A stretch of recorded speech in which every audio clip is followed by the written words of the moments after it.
Hello there, my name is Phil Williams and I would like to welcome you to Audio Angling, the podcast site of fishing-films-and-facts.co.uk. In the hearts and heads of many anglers who live and fish to the north of the English Channel, there is often a feeling that the south coast is where everything happens and that we up here are somehow missing out. Certainly over the years it has seen more than its fair share of good fish, often increasing in size and species variation the further west you go, particularly in the waters off the coast of South Devon and Cornwall. But unfortunately, that is no longer the case. You need only look at the records kept by the Mounts Bay Angling Society over the past 70 years and more to get a handle on the scope of that West Country change. So it's fitting that with me today I have a man who since the 1960s has held pretty much every post within that organisation, well-known Penzance sea angler Sid Pender. The club was revamped in 1946.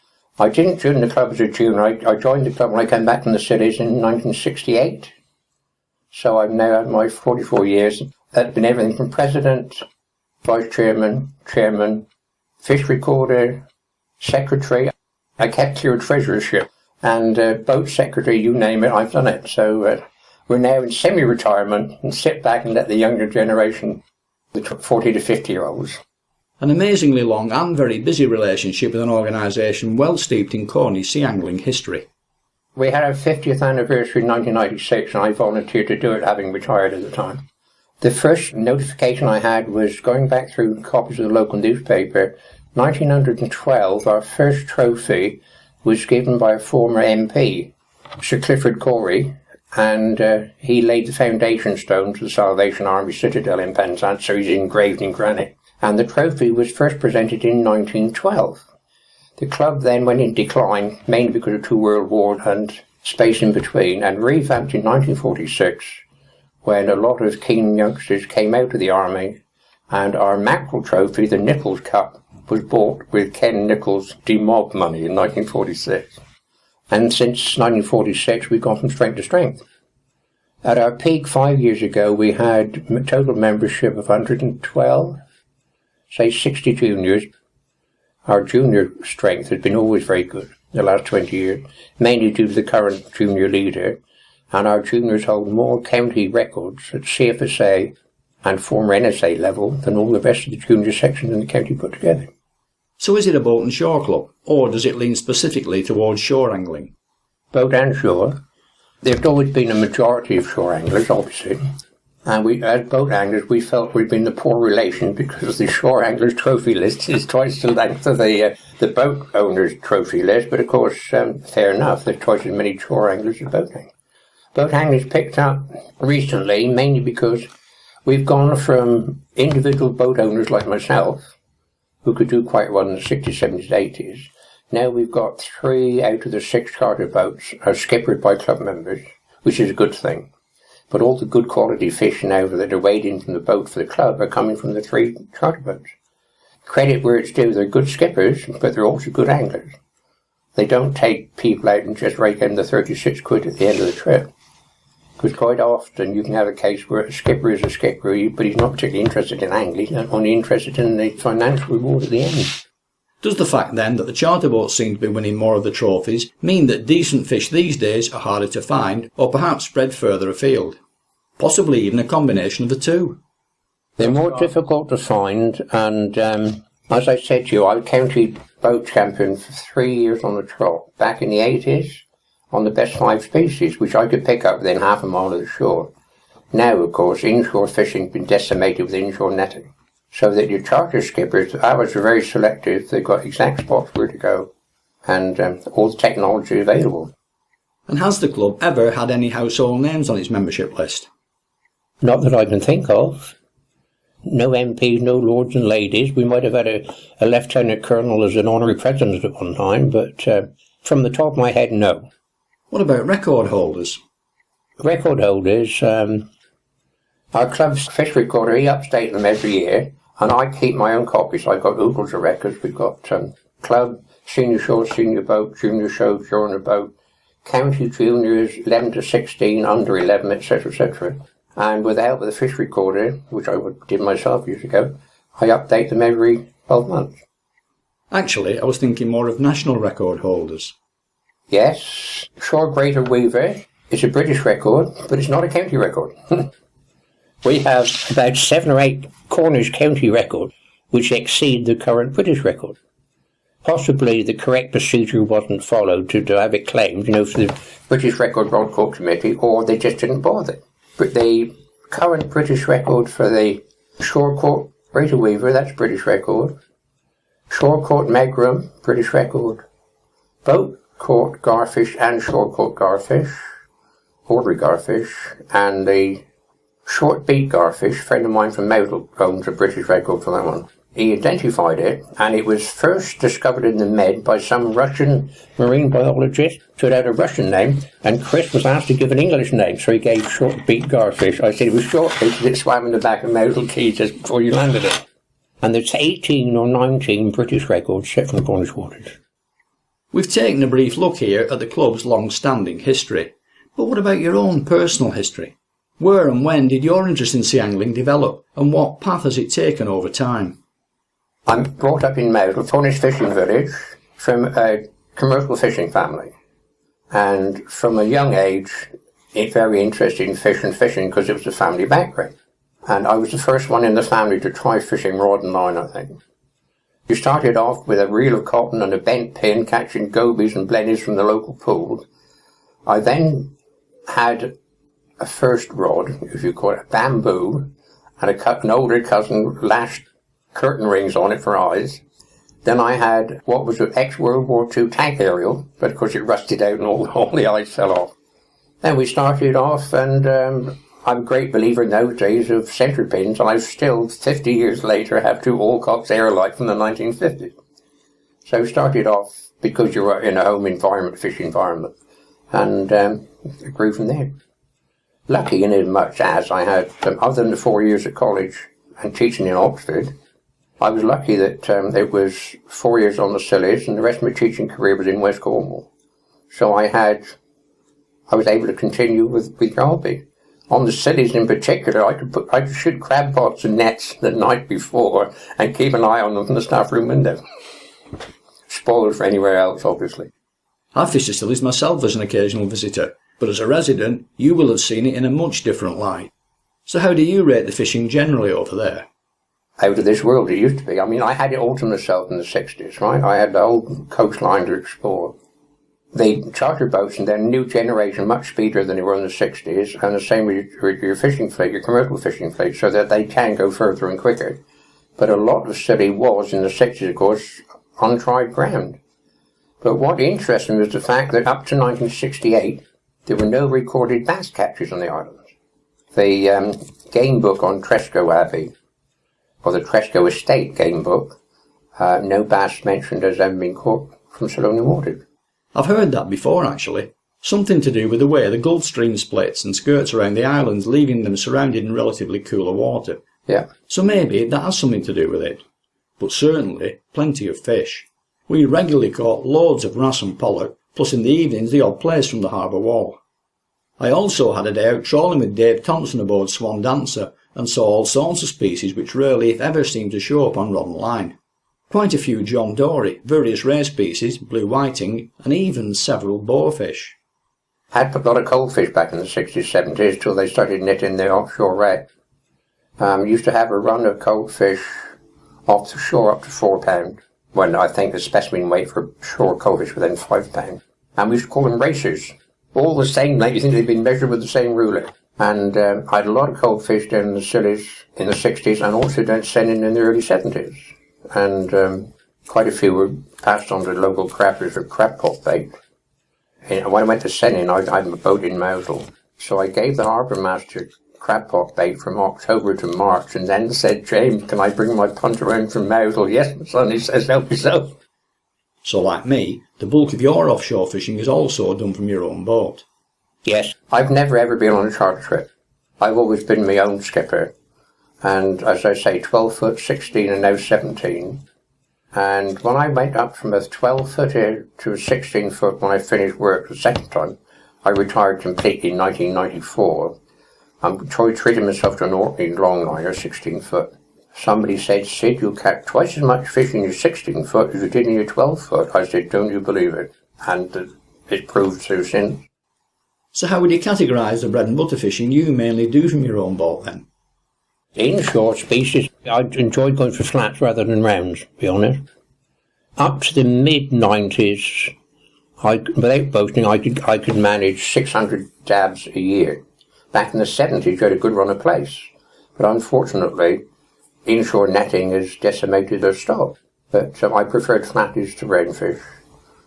But as I say, dabs have gone by the board because your inshore boat, that is your under 10 metre fleet, years ago they were either mackerelling or they were crabbing. Now they've got to diversify. Landlining for mackerel, crabbing, shooting nets, you name it. And what's decimated inshore fish stocks are gill net, small ones, 2 1/4 mesh, shot for red mullet. And your red mullet in a net is going to be in a minority. I saw a youngster over Mousel 4 or 5 years ago. He shot 2,000 metre net joined end to end, right? 2,000 metres. And he came alongside me later on and said, "Sid, see what I've got."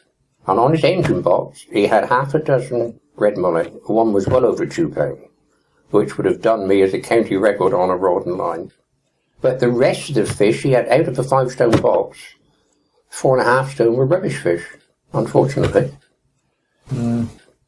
It's not what they land, it's what's jerked over the side. It's the same with your beam trawling. Because of the quota system's utterly ridiculous. As you know, there are tons and tons of good fish being dumped on the bottom of the seabed. A lot of interest in that particular subject has recently come from TV chef Hugh Fearnley-Whittingstall, banging on about discards all the way to the EU Fisheries Minister in Brussels.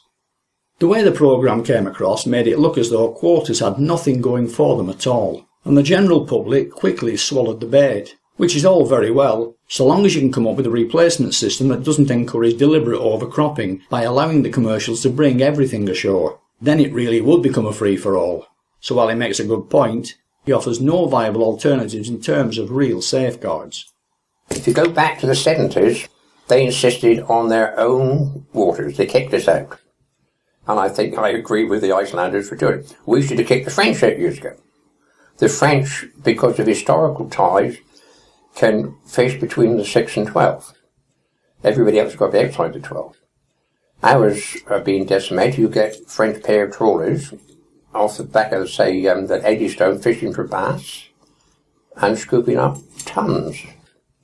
So we should have been stricter in the 70s in guarding our own fish stocks. Commercial fishing needs to look at itself. That's a sore point with me. So moving quickly on, I'm looking around your room here, and everywhere there are trophies and awards for the fish you've caught, which reminds me that consistency such as this is a far better measure of angling ability than the odd very big fish here and there. So why not talk us through a few of those? Well, each replica means it was a trophy one. I've been picking them up since '68, and all the replicas go up to 1995, and then as a club, the replicas, the settle shield became too expensive. They were $5 a dime, so we decided as a committee to present certificates instead of replicas. So I ran out of wall space with the replicas, but I've now got all the certificates in folders in the cupboard. So yeah, fish-wise, quite a few county records at the time. I think I had, from my 12-foot dinghy, at the peak of it, we held 13 junior and senior county records, which is pretty good going. Any national records in there by any chance? No, that's my only disappointment. We've got British record holders in the club, but close to it last year, I had a fish which was only 154. Our club chairman, he had a 162 the same day. We weighed them in within 20 minutes of each other. His was a shore specimen from the Lizard. Mine was between Mousel and Lamore out in the pond. And we each missed the British record by an inch. You haven't said what species it was. Golden grey, I think, or something. A golden grey mullet. Could have been. Or, because things like twait shad, they're now off the species list. You can't land those at all. So, yeah, an ounce short on both of us.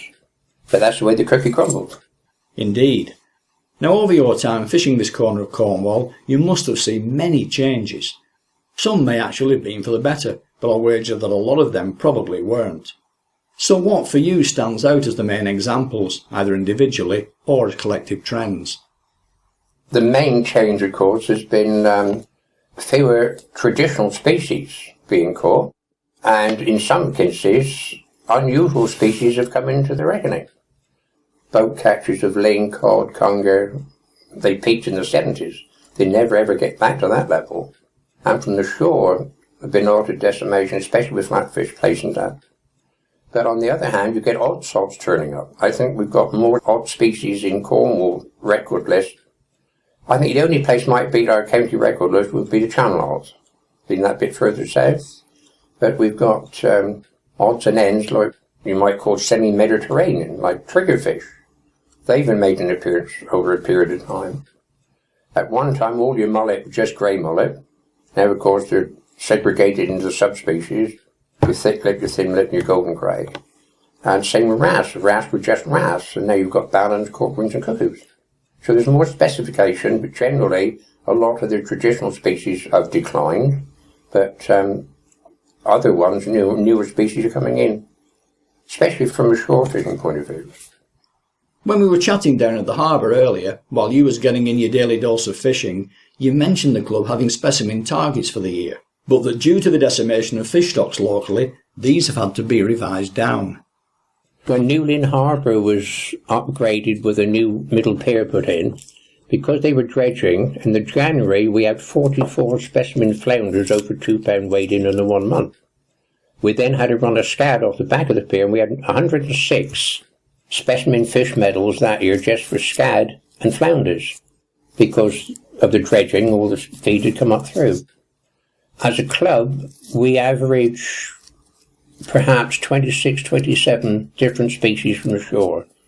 Now, we have the advantage, of course, at Cornwall, we've got nearly 400 miles of coastline. Compare it with Devon's the second biggest county after Yorkshire, but you've only got the north and the south. You haven't got the bit that joins the two up.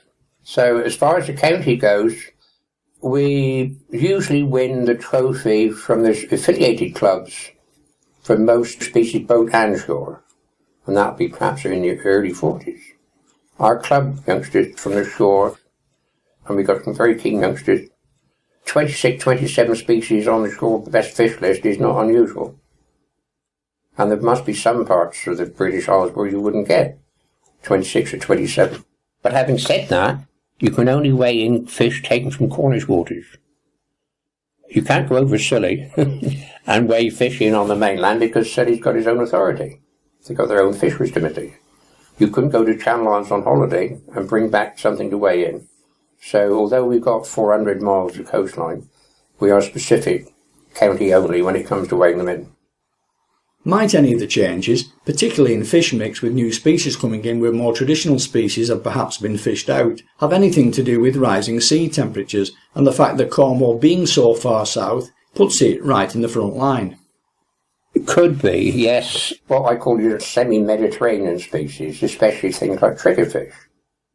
I first met a triggerfish in 83, which was a very hot summer. Then 87 was a very hot summer, and the triggerfish that I caught coincided with warmer than usual summers. I mean, you wouldn't have had a triggerfish this last summer because we didn't have a summer. No. So some species seem to be migrating further north. So if you read a book on the fishes of northwestern Europe, I've got one there from the 1926, second edition. Lovely book for illustration. And you read the distribution there. Now, some which were only caught, say, in Cornwall because we're farther south and west, now some species will go up as far as Anglesey, perhaps, or go round as far as Scarborough. So there is a migration further north because of, I presume it is rising temperatures.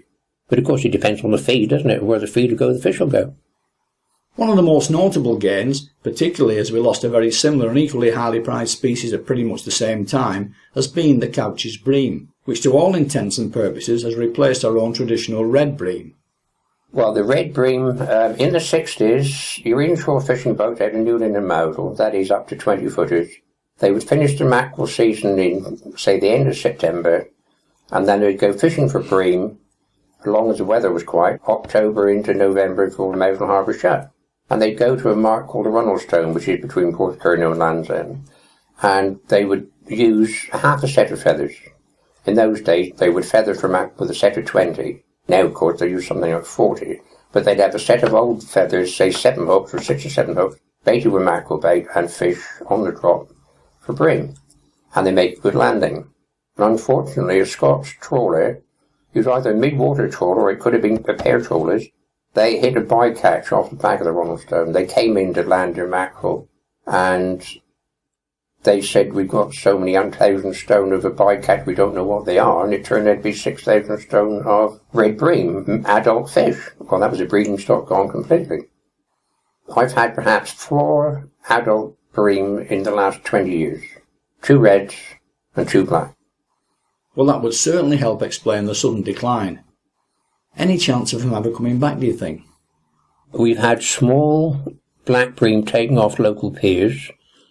Now, back in the 60s, when there were adult bream in deeper water, we used to catch a lot of immature bream in the bay. And small red bream are called chads. And they go back to 1850 and so on with the Newlyn School of Artists. And one of the famous oil paintings is Newlyn boys in the Edwardian or Victorian Edwardian times chadding. That's the subject for the one of the oil paintings. And we used to catch oodles of them. And you thought, of course, they would last forever, but we should be more conscious of depleting stock in the 50s and 60s. Do you have any particular observations to make regarding changes in tackle and tactics over your time? Well, tackle is now as upmarket as you can be. I can remember as a youngster going to the local shop. We had a hardware store in Mousel, and we also had a draper's. I could get hooks and leads in the hardware, but I had to go to the draper's, would you believe, for a yard of what was proper catgut. And now, of course, you've had mono-filament for the last 40, 50, 60 years. So, technology, yes, you've got better rods and reels, and when you've gone from old bamboos to solid, I got a couple of solid fiberglass ones to carbon fibre, you name it. And a lot of our shore anglers are of the must-have generation, whether it's a car or whether it's tackle. Something new comes out, they've got to have it. There's probably nothing wrong with the tackle they're using anyway, but they've got to be upmarket, and I think it's always what's on both ends. If you haven't got the right bait on one end and a decent anchor on the other, you're wasting your time. And do you think that the design of terminal rigs has changed, other than in the quality of materials used, obviously? Or are they all just variations on patterns with a proven track record dating back to who knows when? As you can guess, I'm very traditionalist when it comes to tackle. There's oodles on the market, especially in the way of artificial lures and so on. And I prefer natural bait. Now, when I was on the cities back in the 60s, a friend of mine, he was running a newsagent confectioner's shop. His son had just left school, and for the son's benefit, he decided to sell fishing tackle as a side. So I agreed with him. He would order what he wanted. If I caught fish on them, he would reorder them. I'd say to return if I caught nothing, they went back. I remember catching a 6-pound wrasse on a chrome spoon, Colorado spoon I think it was. I looked a bit like a ladybird with a triple on the end. And I had a wrasse on the first drop and a decent pollock on the second drop. But normally I prefer mackerel bait. And as far as spinning inshore for mackerel, garfish and pollock, I much prefer mackerel stripped to sand eels. I mean, a sand eel is a one-bite bait. It's the same as if you're fishing with prawns or shrimps for wrasse. One bite and it's gone. You can catch much more on a mackerel strip, belly strip, than you can on a sand eel. So my preference is mackerel bait wherever possible. And what about the tactics used these days? Back in the early 1970s, when I used to go wrecking out from Plymouth, the flying collar had just come onto the scene, armed with a red gill lure for pollock and coalfish. But nowadays it gets used for cod and bass, not to mention out over the banks with bait on the bottom for bass and turbot, or with the live sand eel on the retrieve over reef marks for pollock. So while things in some areas have moved on, it's still the same basic trace that seems to be doing all the work here. Is it then tactical improvement, or might adaptation be a better definition? No, I think, as you say, it has improved over the years. I mean, if you go back to 6-ounce watch legs, with spikes on, looked like something out of a medieval dungeon or something. Things have definitely improved. And also, I'm a great believer in fishing as light as you can, under the condition. So by your own admission, things, and tackle in particular, have come on in leaps and bounds. But paradoxically, you still like to fish a centre pin reel. For inshore, yes. I mean, if I'm fishing within half a mile of the shore on soft ground, it won't take me too long to get them up. But I have tried to set the pin at 135 foot, and mate fishing next to me with a multiplier, he's finishing down again before I get mine up. But it's what I've grown up with, I've got used to it, and my best count was 31 pound on the centre pin. So what do? You bring it up 20 turns, then you back wide, and then you bring it up a bit more, and not a question of just setting your drag and leaving it zip off. You're in contact with the fish the whole time. Now surely, over such a lengthy angling career, there must have been a whole range of amusing, worrying, or even downright dangerous little anecdotes that you could tell. So would you like to share any of those with us here? Yeah, a former club member, I think he's 80 this year, and a poor boat angler because he got seasick. Anyway, I took him out. He was on Sending Beach with his wife and children 6 years ago, and I was only going out about 200 metres to tie up fast a crab pot marker buoy and have a spot of fishing. So I said to Harry, do you want a trip? Yes, please. Well, we hadn't been out more than 20 minutes, and Harry began to change colour. Can you put me back on the beach? So I went in onto the beach instead of the breakwater of the harbour. And when he jumped out, his false teeth fell out. He lost bottom set, I think, in comparatively shallow water. Well, believe it or not, a few weeks later, I went in on a low spring tide and was digging ragworm and sand eels and lugworm, and I turned out half a set of dentures, which I probably took down to Newland to find they weren't Harry's, and he'd had a new complete set top and bottom. Expensive day. It was. There seems to be a national trend these days of fish becoming less abundant and smaller year on year. There are occasional exceptions, but generally speaking, the line on the graph rarely ever seems to climb upwards. With that in mind, what do you think the future holds? Fishing, commercial and angling, has become more specific. You don't weep tears over the species that are gone. Commercial boats, they've now got to concentrate on what they can get. Like the tuna, 3 Cornish tuna boats going down the Bay of Biscay as tuna as an alternative fishery. But as far as the trawlers fleet goes, the beamers, we've got, they've sold half their fleet, but the Stevenson family from Newlyn own the largest individual, private fleet of beamers in the whole country. You've got as far as Fraserburgh, most of them were family owned. Years ago, Grimsby used to be company boats. Well, the privately owned Stevos in Newlyn now, they're all 60, 70, 80 footers. They're now crewed with 4 only, which surprised me, because I thought health and safety, skipper's got to be in the wheelhouse, engineer's got to be down below, they've got to double up. So a crew of 4, perhaps it might have been 7 years ago, so they're cut to the bone on the crew, but they have to be more specific in what the target and species they're going for. Anglers are more specific these days. You're not going to waste your time on something that you might get, but a lot of the younger ones are keen enough to devote time. Well, specimen hunters, if you like. One observation I've made on my patch is that fish which nobody wanted years ago are now to a certain extent becoming popular. Maybe popular isn't the right word. Tolerated is probably a better choice, as something is needed to fill the gaps left by more edible species. True. Have you noticed a similar change in attitudes down here? Now, with some of the cookery programs on telly, they're encouraging you to eat alternative species of fish. But what annoys me is you go into Tesco's, I had to look last week, Cornish pilchards are now traded as Cornish sardines, and it's done the industry a world of good by calling them sardines instead of pilchards. West Country sprouts, £3 a kilo. Cornish sardines, £3 a kilo. Fresh, quote, fresh, Shetland mackerel, £5 a kilo. Now, why in the hell import mackerel from Shetland 1,000 miles away when you've got a fleet 2 miles away in Newlyn Harbour or St Ives? And then you'll find something there from Taiwan or a Jamaican species. Well, think of the miles. Talk about a carbon footprint. One of the reasons for that, unfortunately, is that we currently have a shortage of traditional whitefish. Exactly. And it's not going to get any better. In fact, it's probably going to get decidedly worse. Now, the days are gone when your cod and plaice were the mainstay for your fish and chop trade, weren't they? Mm-hmm. Dogfish now, under trade description, you can't sell dog as huss anymore, unless it is a proper bull huss, a big one. It was huss, it was flake, rock salmon. Nothing wrong with the dog, actually. They're quite nice eating, if they're skinned correctly. You're not being a cartilaginous fish, you're not going to die of choking on a bone, are you? True, but not for me. So do you reckon that people of your generation, and following closely in your footsteps, my generation too, have already had the best of it, the likes of which will never be seen again? My time over again, I would become more specific. I would target A, B and C species. I wouldn't waste my time trying for something that is long since gone.